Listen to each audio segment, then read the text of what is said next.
Ko'pchilik ko'zim tez charchaydi, ko'zim quruqlashadi, bir nima bordek his qilaman, yoshlanadi, achishadi, qizaradi deb shikoyatlar qilib keladi. Plyonka ko'zingizni oldini himoya qilib turadi. Har safar yumib ochganingizda o'sha, ya'ni bo'g'imlarida muammo bo'lgan bemorlarda ham kelib chiqadi. Va keyingisi bu har xil dori vositalari iste'mol qilish. Bu gel mazlarni kechasiga bir mahalga yoki ertalab kechqurun qo'yiladi. Bu mazlarni ham biz ba'zi holatlarda bemorlarga buyuramiz.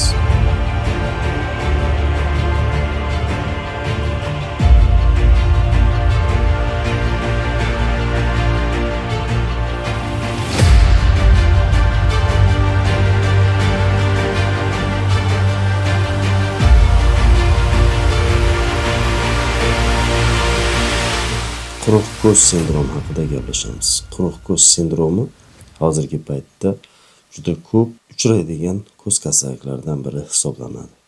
Agar e'tibor bersangiz, ko'pchilik ko'zim tez charchaydi, ko'zim quruqlashadi, bir nima bordek his qilaman, yoshlanadi, achishadi, qizaradi deb shikoyatlar qilib keladi. Va ko'zlarini tekshirganimizda ularda o'sha quruq ko'z sindromi, ya'ni dry eye syndrome uchrab turadi. Bu narsa o'zi nima? Ko'zni oldingi qismidagi himoya parda bo'ladi.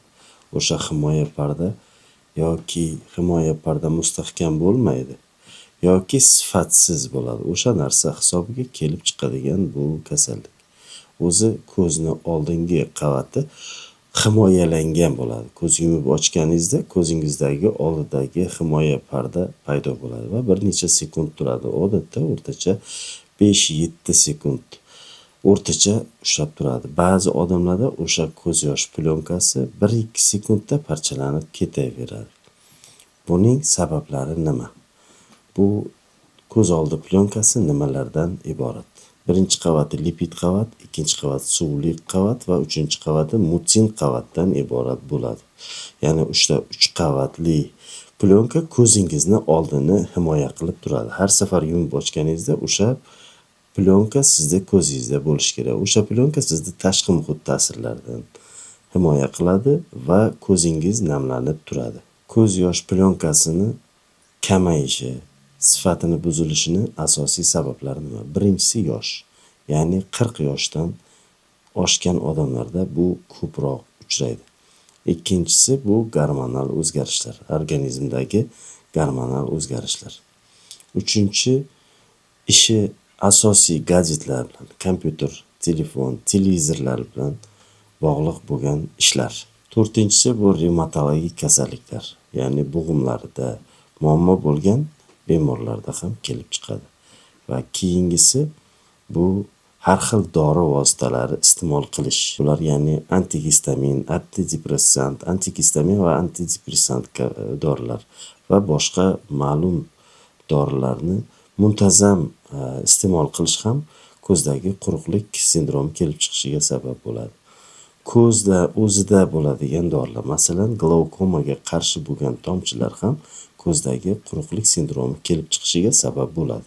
Yoshni, o'sha ko'z yosh plyonkasini tez bug'lanib ketishiga asosiy sababchi bu, demak, yuqorida aytilgandek kompyuterda juda ko'p muddatda dam olmasdan ishlashlik ko'zda oldidagi bug'lanishni, ko'zda oldidagi yosh plyonkasini tez bug'lanishiga olib keladi. Keyingisi konditsioner.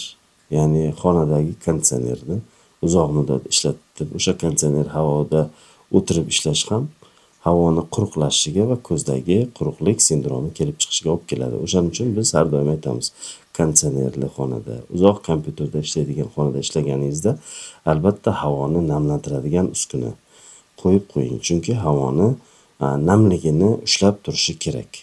Chunki havo qurigan sari ko'zingizda namlik kamayib boshlaydi. Keyingisi bu muntazam kontakt linzalar taqish, ya'ni ko'zda minusi bor, plusi bor, astigmatizmli kontakt linzalar yoki tsvetnoy linzalar, har xil kontakt linzalarni muntazam taqqan holatda ko'zdagi quruqlik sindromi kelib chiqadi. Va undan keyingi sabablardan biri tez bug'lanishiga bu bo'mi bezlari kasalliklari, ya'ni ko'zdagi yosh ishlab chiqaradigan bezlarni kasalliklari bor. O'sha kasalliklar ham bu ko'z yosh mustahkamligini buzilishiga sababchi bo'ladi. Asosiy nima belgilari bor? Ko'zdagi quruqlik sindromi: qizarish, charchash, toliqish, achishish, ba'zida og'riq hissi, ba'zida xuddi qum tiqilgandek bir nima borlik hissi, ko'zingizdagi dam olmaganlik hissi. Shundoq chiqasiz ko'chaga, ko'zingiz bezovta bo'ladi. Shundoq cho'milasiz, ko'zingiz tez-tez qizaradi. Hamda ko'zdagi yoshlanish. Ko'zingizda himoya parda bo'lmagandan keyin ko'zingiz ko'proq yosh ishlab chiqarib, ko'zni oldini himoya qilishga harakat qiladi. Ko'zingizdagi ozgina shamolga chiqqanda ko'zingiz yoshlanib ketyaptimi? Balki sizda ham quruq ko'z sindromi boshlangan bo'lishi mumkin. Buni qanday diagnostika qilinadi? Buni biz juda ko'p holatlarda test shirmira orqali aniqlaymiz. Ko'z doktorlar ko'zingizga maxsus poloska qo'yib qo'yilib turib, ma'lum muddatdan keyin poloskani namlanishini tekshirishadi. Hamda fluoressin degan dori bilan ham tekshirish mumkin. Ko'zdagi fluoressin qo'yib turib, ko'zingizdagi o'sha himoya pardani necha sekundda parchalanishini tirqishli lampa, ya'ni shilevaya lampa orqali ko'z doktori tekshiradi. Yana bir usul bu mi bezlarini tekshirish. Buni ham ko'z shifokori bu tekshirish orqali sizdagi quruqlik sindromi bor yoki yo'qligini tekshirib berishadi. Quruq ko'z sindromining qanaqa turlari bor?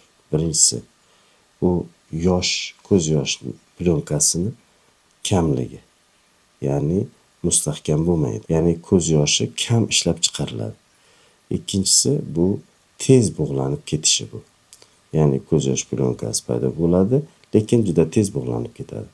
Uchinchisi bo'lsa ham aralash turi, ya'ni ham ishlab chiqarishi kam, ham tez bug'lanib ketadigan tur. Buni qanday davolashimiz mumkin? Uy sharoitida ham bu narsani davolash mumkin. Birinchisi, ko'zdagi quruqlik sindromi bo'lgan bemorlarga maxsus ko'z tomchilari, ya'ni ko'zni namligini ushlaydigan, ko'zni namlantiradigan tomchilar bor. Siz izohlarda ko'z namlantiradigan dorilarga plus belgisini qoldirsangiz, biz sizga bu narsani o'zingizga tashlab beramiz albatta. Bu tomchini retseptsiz aptekadan olishingiz mumkin va muntazam ko'zingizga tomizib yurishingiz mumkin. Ikkinchisi, gellar va mazlar. Bu gel mazlarni kechasiga bir mahalga yoki ertalab kechqurun qo'yiladi. Bu mazlarni ham biz ba'zi holatlarda bemorlarga buyuramiz. Uchinchisi, bu mi bezlari uchun bo'linadigan narsa. Birinchidan, qovoq sohasini massaj qilish. Ikkinchidan, iliq kompress qilish. Uchinchidan, maxsus vitaminlar, masalan, omega 3 mahsulotlari, o'sha omega 3 ni ichish bir kunda bir mahal to 1 oy, 2 oygacha buni iste'mol qilish mumkin. Hamda eng hozir ko'p uchraydigan mi bezlar tiqilib qolishida bizda maxsus uskuna kelgan. O'zbekistonda hozir bu mavjud. Bizda doktorimiz doktor Aziza Salijanning Ko'z nuri klinikasida bu mi bezlari disfunksiyasi bo'lgan holatda, tiqilib qolgan holatlarida apparat yordamida haftasiga bir marta lecheniya qilib turib, bu narsani bezlar faoliyatini, ishlashini tiklab beradi. Ko'z nuri klinikasiga bemalol bu muammo bo'yicha murojaat qilishingiz mumkin. Ba'zi holatlarda ko'z yosh kanalini maxsus plomba bilan yopib qo'yish amaliyotini ham bajaramiz. Ya'ni ko'zingiz burun tomonga kanalga ko'z yoshingiz o'tib ketmay turadi va ko'zingizni namlashini bu ham yaxshilaydi. Agar sizda ham shunaqangi muammolar uchrab turayotgan bo'lsa, uy sharoitida mana shu yuqoridagi narsalarni qilib, tomchilarni tomizib, mazlarni qilib, massajlar qilib va ko'zga maxsus muolajalar qilgan holatda ko'zingizni davolashingiz mumkin.